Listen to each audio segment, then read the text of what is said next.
बहुत ही भक्तिमय माहौल बना हुआ है, क्या कहना चाहिए? ये वातावरण जो है श्रोताओं से बनता है। श्रोताओं के अंदर जो भक्ति भाव पहले से है उसको मैं थोड़ा सा हिला देता हूँ। उस पर जो थोड़ी सी धूल जम गई है वो धूल हटा देता हूँ और वो सब चमकने लगते हैं। मेरा इसमें कोई ख़ास कमाल नहीं है। एक बार एक मूर्तिकार था, बहुत सुंदर उसने एक मूर्ति बनाई भगवान कृष्ण की। तो लोगों ने आके बहुत तारीफ़ की कि इस पत्थर की मूर्ति को आपने कमाल कर दिया, क्या मूर्ति बनी। तो वो बोला नहीं, मैंने तो कुछ कमाल नहीं किया, ये मूर्ति तो पत्थर के अंदर थी, मैंने तो वेस्ट जो पत्थर था वो हटा दिया। तो वही हमारा है कि हम कुछ कमाल नहीं करते हैं, आपके अंदर जो भावना है उसको थोड़ा सा साफ कर देते हैं और आपको आनंद आने लगता है। आज जो कार्यक्रम है उसका उद्देश्य है पशुओं की रक्षा, गौ रक्षा।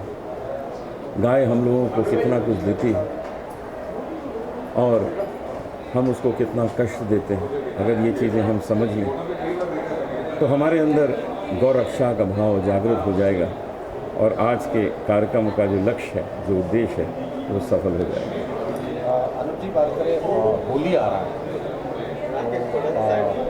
होली पे कोई गाना आपका? होली पर मैं आपको सुनाता हूँ कि दुश्मनी रहती नहीं है दुश्मनी होली के दिन, और दूर रखिए आप अपनी बेरुखी होली के दिन। तुम गले मुझसे मिले तो दिल भी दिल से मिल गया, दो जहां की आज दौलत मिल गई होली के दिन। और मुस्कुरा के चल दिए और ये कहते गए कि आदमी रहता नहीं है आदमी होली के दिन। ये है होली का कमाल कि सब लोग एक ऐसे नशे में होते हैं, एक ऐसे आनंद में होते हैं कि दुश्मन को गले लगाते हैं, कोशिश करते हैं कि ये दुश्मनी होली के दिन से समाप्त हो जाए। अनुज जी, रंग की बात करें तो रंग से डर लगता है या रंग बदलने वालों से डर लगता है?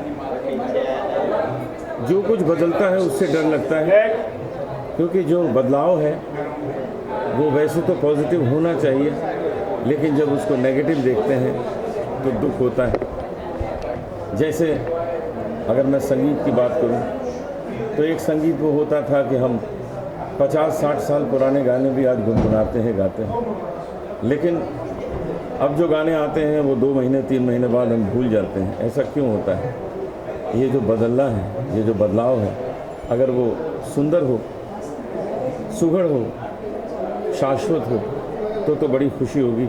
नहीं तो ये बदलते हुए रंग और लोगों के अंदर बदलते हुए तेवर अच्छे नहीं लगते। इसके अलावा रक्षा के लिए क्या संदेश देना चाहिए? गौ रक्षा के लिए संदेश ये है कि आप गौ जो हमको देती है, जो हमको आनंद देती है, जो हमें सुख देती है, उन सबको यदि आप जान लें तो आप स्वयं गौ रक्षा करना चाहेंगे, और आज के कार्यक्रम का उद्देश्य यही है। सर, इसके अलावा रंग की बात हो रही थी, तो ऐसा आपकी लाइफ में ऐसा कोई व्यक्ति है जिसने आपकी लाइफ में रंग भर दिया हो? मेरी लाइफ में बहुत लोगों ने रंग भरा। मेरी माँ ने, मेरे पिताजी ने जो मेरे गुरु हैं, मेरी पत्नी ने, और मेरा बेटा है उसने, और हमारे न जाने कितने मित्र हैं जिन्होंने भरा। और संगीत ने सबसे अधिक रंग भरा है, जो मैं आज भी गाता हूँ कि ऐसी रंग दे कि रंग ना ही छूटे, धोबिया धोए चाहे सारी उमरिया, शाम पिया मोरी रंग दी चुनरिया। गौ माता को बचाने के लिए चारों तरफ प्रयास जारी है, लेकिन आर्थिक संकट के कारण अभी भी काफ़ी गायें हैं जो बीमार पड़ी जाती हैं। ऐसे ये क्या अपील करना चाहेंगे कि आम पब्लिक आगे आए और ऐसे पीड़ित जो गाय माता हैं उनको बचाने के लिए एक नई पहल की जाए? आज यही किया जा रहा है कि जिस तरह से कलेक्शन किया जा रहा है, धन एकत्रित हो रहा है, ये धन उसी काम में इस्तेमाल होगा। और बहुत सी ऐसी गायें हैं जो यहाँ लोगों ने संजो कर रखी हैं और उसकी सेवा करते हैं, और ये कोशिश करते हैं कि उसको और आगे कष्ट ना हो। Thank you so much. Thank you.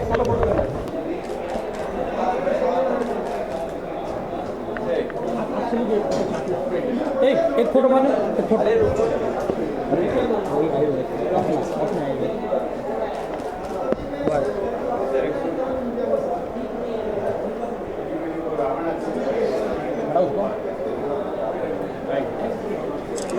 चाहे जो आयोजन किया है आपकी संस्था ने, किस तरह से आपको समस्याओं का सामना करना पड़ता है गौरक्षा के लिए? ये हमारी संस्था 91 में इसका स्थापित हुआ था और हमारी संस्था कच्छ, गुजरात और पूरे भारत में और विश्व के अंदर अहिंसा का प्रचार कर रही है। लगभग प्रतिदिन रोज़ के 500 लोग देखने को आते हैं उसको, और भारत के अंदर प्रतिदिन बड़े पशु जो है 7 लाख की करीबन उसकी कत्लखाना द्वारा हत्या होती है और मीट एक्सपोर्ट हो रहा है। तो उनको बचाने के लिए हमने एक प्रदर्शनी बनाई है, ऑडिटोरियम है, म्यूज़ियम है। रोज़ बच्चे लोग हर गुजरात के और अलग अलग स्कूलों से बच्चे लोग आते हैं और अहिंसा के लिए हम उन्हें एक प्रचार करते हैं। और बहुत सारे लोग हमारी संस्था में आके मांसाहार भी छोड़ दिया है। और आने वाले दिनों में ये जो पशुधन है वो बचेगा तो ऑर्गेनिक खाद होगा, और ऑर्गेनिक खाद होगा तो ही अपने को ये देसी ये उपजाऊ मिलेगा, ऑर्गेनिक फूड मिलेगा, और फूड मिलने से ही कोई बीमारियां नहीं होगी। नहीं, आपकी संस्था के साथ कितनी गाय जुड़ी है और कहाँ पे चल रही है आपकी संस्था? हमारी संस्था अभी कच्छ में उसका मेन केंद्र बिंदु है। हमारी संस्था के अंदर आज 3700 पशु है। एक घंटे में एक्सीडेंट केस आता है अदानी पोर्ट की वजह से, और पूरी संस्था के अंदर ये देख के लगभग करीबन 200 नई संस्था बनी है। और जो प्रदर्शनी है पूरे भारत में 20 एक प्रदर्शनी बनी है हमारा संस्था देख के। हम उनके साथ पूरे जुड़े हुए हैं और अहिंसा का प्रचार दिन प्रतिदिन करते हैं। सरकार से किस तरह से मदद मिल पाती है आपकी? हाँ, एनिमल वेलफेयर बोर्ड है, लेकिन उनकी मदद से बहुत कम आती है। और भारत के अंदर बहुत जगह पे अकाल होता है। हमारे कच्छ तो अकाल का ग्रस्त है, तो घास बहुत महंगा हो गया।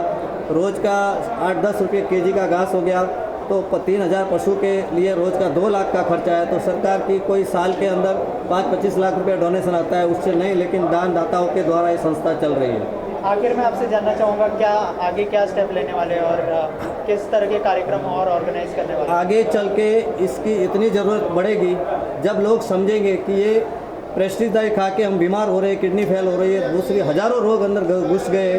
वो लोग में अभी समझ में आ रहा है। अभी हमारे गुजरात में कल था, बहुत सारी गौशाला के दौरे पे था, तो लोगों अभी देसी गाय की नस्ल की गौशालाएं बना रहे हैं, और वो गौशाला बनने से देसी दूध, अच्छा दूध मिलेगा, तो उसके वजह से लोगों की बीमारियां निकलती जाएगी। बच्चों का बुद्धि भी बहुत बढ़ेगी, गाय की दूध से बहुत बढ़ती है। और ऐसे बहुत सारा इसमें प्रयोग है। और मुंबई के अंदर जो हम भैंस का दूध खाते हैं, पीते हैं सब लोग, वो इतनी क्रूएल्टी, आप उसको नज़दीक से जाके देखेंगे तो लोगों को मालूम पड़ेगा कि मुंबई की आबादी है और इसके सामने दूध की प्रोडक्शन बहुत कम है। उसका पाड़ा या पाड़ी होती है तो 2 दिन में पहला तो उसको मार देते हैं, यानी बच्चे का छिना हुआ दूध हम पीते हैं। दूसरा, जितनी भैंस है, जितने तबेले हैं, उसमें हमने पूरा सर्वे किया है। 2-5 तबेला छोड़ के सारे भैंस को इतनी गर्मी की सीज़न में भी इतना टाइट बांधते हैं कि रखने की जगह नहीं है उनके उधर। और उसको ऑक्सीटोसिन नाम का एक इंजेक्शन दिया जाता है, उससे वो प्रज्वलित होती है और दूध देने लगती है, क्योंकि बच्चा उसका मर गया है, नहीं तो दूध नहीं देगी। लेकिन उसके लिए इंजेक्शन देते हैं और इंजेक्शन दे के वो दूध वो पाते हैं। वो बच्चों का छिना हुआ दूध हम लोग पीते हैं। तो सारे लोगों को मेरी एक अनुदान है कि सारे लोग गाय को संभालें। कोई भी मंदिर ट्रस्ट है, छोटी छोटी गौशालाएँ बनावे, तो उससे कोई बीमारी नहीं फैलेगी और 2-5 लाख रुपए में कार्य और सॉल्व हो जाएगा और सबको दूध मिलेगा। मेरे पास चले सकते हैं या उनको वो ऐसा न करें, ऐसा कुछ? हाँ, बस गायों को बेचे नहीं और गायों को संभाले। मैं भी मुंबई में रहता हूँ, मेरे पास 15 साल से गाय है। मेरे परिवार में गाय का दूध आता है, और लोग जब उसको बीमारी को समझेंगे तो गाय बेचेंगे नहीं। और उसके मूत्र से और इसके छान से इतना पैदाश होती है जो खेती में यूज़ करना चालू करेंगे, रिसाइकलिंग, तो कोई भी बीमारी देश में नहीं होगी। हॉस्पिटलें नहीं खोलनी पड़ेगी। ऐसे मैं पूरी प्रजा को आवेदन करता हूँ कि लोग इसकी तरफ वापस आ जाए। धन्यवाद। कुमार मोदी, तारक मेहता का उल्टा चश्मा बनाता हूँ। मैंने महावीर पशु रक्षा केंद्र यानी अहिंसा धाम में गया था और इतनी खुशी हुई कि जिस तरह से वहाँ गाय का ध्यान रखा जाता है तो इतना आनंद आया। और तभी हम और मेरी पूरी टीम ने हमने एक चैलेंज लिया कि तारक मेहता का उल्टा चश्मा की पूरी टीम महावीर पशु रक्षा के कार्य के साथ जुड़ी हुई है और गौ सेवा के बारे में हम जहाँ भी जाते हैं हम प्रचार करते रहेंगे। आज हम लोग सब लोग विरोध करते हैं कि गौ हत्या नहीं होनी चाहिए, वो तो ठीक है, लेकिन ये प्रचार होना चाहिए कि गौ हत्या तो नहीं होनी चाहिए, लेकिन हम सबको मिलकर गाय की सेवा करनी चाहिए, क्योंकि गाय की सेवा वही आज का जीवन में परम धर्म है। तो मैं सब लोगों से, दर्शकों से सबसे अनुरोध करता हूँ कि आज जो गोधन है और जिसको हमारी संस्कृति में माता मानते हैं, जो माता का दर्जा दिया है, वो गौ माता की हम सब लोग मिलकर सेवा करें। सर चलते चलते आखिरी एक सवाल कि क्या कोई ऐसा तारक मेहता में ऐसा एपिसोड देखने मिलेगा जिसे आप बहुत लोग उसको लाइक करते हैं, देखते हैं तारक मेहता का उल्टा चश्मा, उसमें कोई ऐसा एपिसोड मिलेगा जिसपे गाय पे स्पेशल एपिसोड बने और लोग उसकी रक्षा करें और जागरूकता पैदा हो? हमने बहुत बार ऐसे दिखाया है कि टप्पू, चंपक चाचा, ये सब लोग गाय को घास खिलाते हैं और अक्सर हम लोग मैसेज देते हैं कि भाई कोई भी जो पशु जीव है, कोई भी जानवर है, जीव है, अगर पक्षी है, कोई भी है, उसकी सेवा करनी चाहिए। और हम लोग अक्सर ये बताते रहते हैं कि वो लोग गौशाला में जाते हैं, गाय की सेवा करते हैं और आगे मैं इसकी जागृति के लिए 100% कुछ ना कुछ काम करूँगा। और क्योंकि जो आज हम लोग तो समझते हैं, लेकिन हमारे बच्चे लोग वो कैसे समझेंगे? तो छोटे बच्चे हैं जो आजकल मुंबई शहर में वो गौशाला भी देख नहीं पाते हैं। तो हम लोग आज जो हमारा सीरियल आज इतना पॉपुलर है, तो हम लोग जरूर ये कोशिश करेंगे कि इस माध्यम से इस सेवा के कार्य को हम कैसे आगे बढ़ाएं। सर चलते चलते एक आखिरी सवाल, क्या ट्विस्ट देखने मिलेगा इस तारक मेहता का उल्टा चश्मा? भिड़े या हाथी भाई या क्या ट्विस्ट देखने मिलेगा? अभी तो बहुत अच्छी कहानी चल रही है कि जहाँ पे परिवार इम्पोर्टेंट है कि फर्ज इम्पोर्टेंट है। हमारे चंपक चाचा ने ऐलान कर दिया है कि जेठालाल शाम को जल्दी आ जाए और पूरा परिवार साथ में मिलकर भोजन करेगा। लेकिन जेठालाल फर्ज और जिम्मेदारी में बंधा हुआ है, क्योंकि आज मुंबई शहर के अंदर हम कितना भी चाहे हम घर जल्दी नहीं पहुंच सकते, हमारे परिवार को हमको छोड़ना पड़ता है।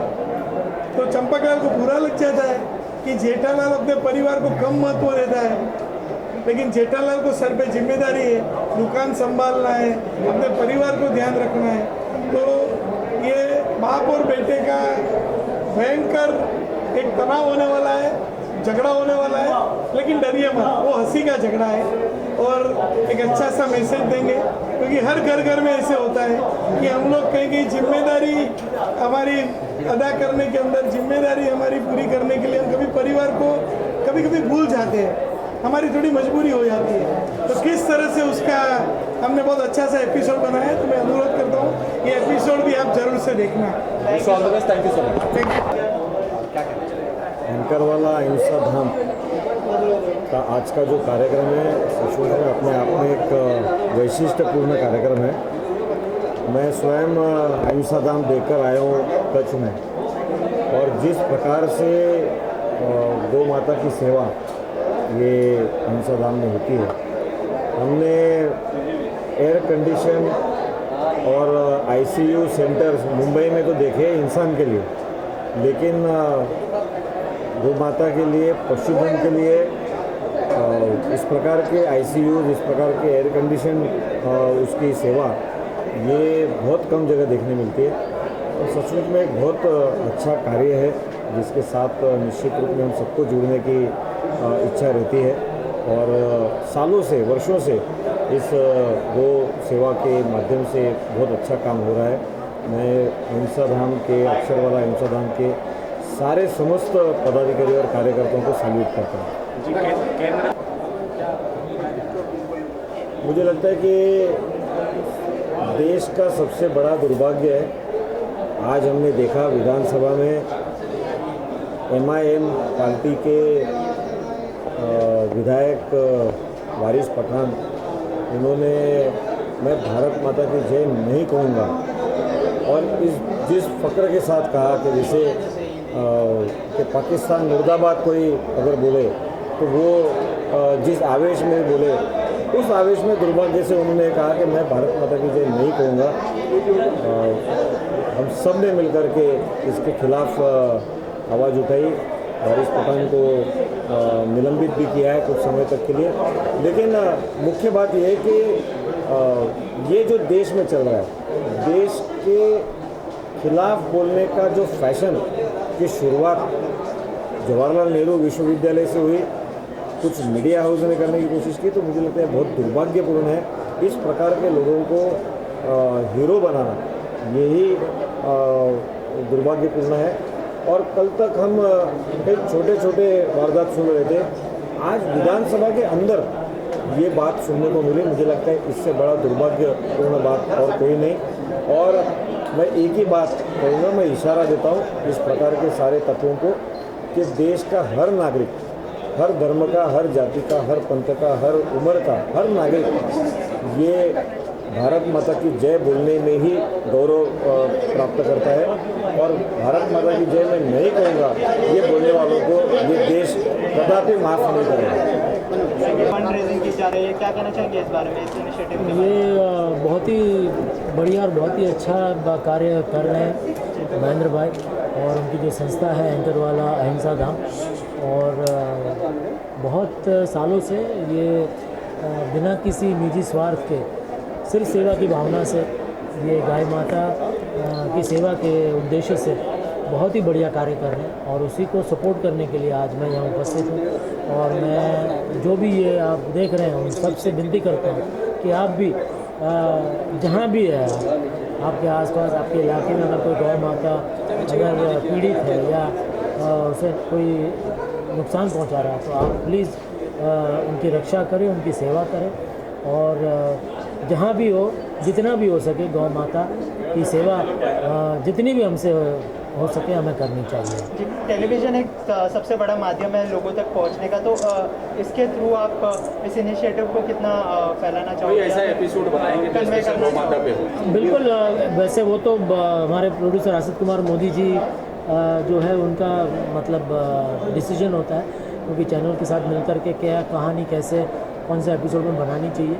लेकिन मेरे ख्याल से हमने एक सीन बीच में किया था जिसमें अहिंसा धाम के बारे में लोगों तक इसके बारे में बातें हमने पहुंचाई थी कि बापूजी जो कैरेक्टर किरदार जो मेरा चंपकलाल जी का किरदार करते हैं कि वो भुज में कच्छ में ये जो है अहिंसा धाम है, तो उसको लेकर के हमने एक छोटा सा सीन किया था ताकि इसके बारे में ज़्यादा से ज़्यादा लोगों को पता चले।